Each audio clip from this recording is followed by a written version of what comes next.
कर सकती है। मोटे तौर पर लेकिन कदम के साथ बिल्कुल सहमत है आप? कदम से सहमत है। कदम में दो चीजें महत्वपूर्ण है।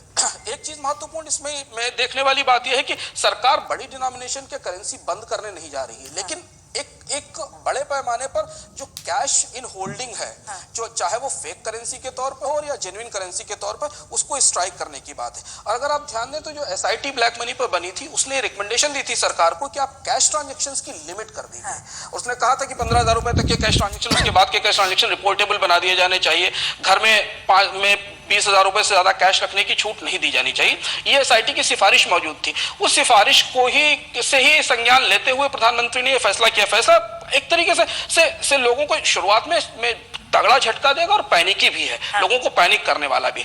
लेकिन बड़े पैमाने पर अगर आप देखें तो इससे बहुत बड़ा जो हवाला ट्रेड है, बहुत बड़ा जो कैश ट्रेड है, बहुत बड़ा जो इलीगल फंडिंग है इलेक्शंस की, उस पर काफी बड़ा सेटबैक आएगा। दरअसल अभी जो मोटे तौर पर लोग जिसके जरिए समझ सकते हैं कि उनके साथ ये क्या हो गया है और कल का आने वाला दिन कैसा होने वाला है, वो प्रधानमंत्री ने जो देश के नाम संबोधन किया है उससे ही निकाला जा सकता है। तो हम आपको सुनाते हैं कि प्रधानमंत्री ने क्या क्या कहा है। एटीएम विथड्रॉल्स के बारे में, कितना पैसा निकाल सकते हैं, कब बैंक बंद रखेंगे, ये सारी चीजें आप सुनिए पहले।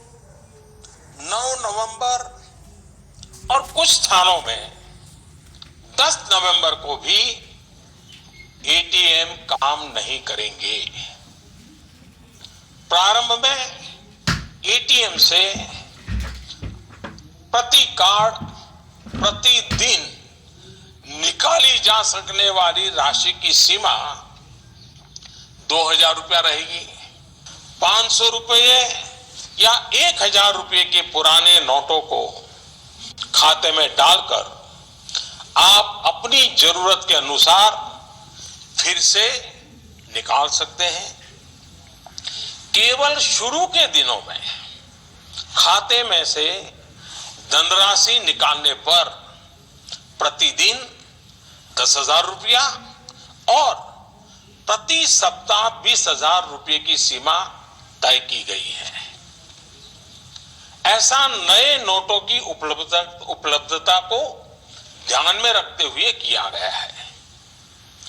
इस सीमा में आने वाले दिनों में वृद्धि कर दी जाएगी। खाते में जमा करने की सुविधा के साथ साथ एक दूसरी सुविधा भी दी जा रही है।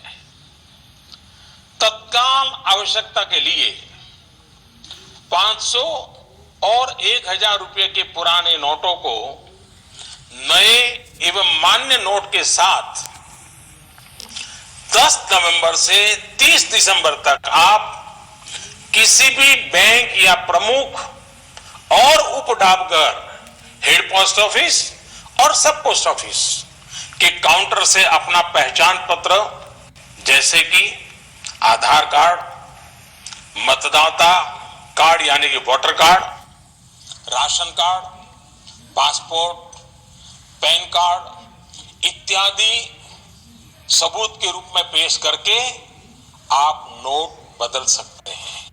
10 नवंबर से 24 नवंबर तक 4,000 रुपया तक के पुराने 500 एवं 1,000 रुपये के नोट बदले जा सकते हैं।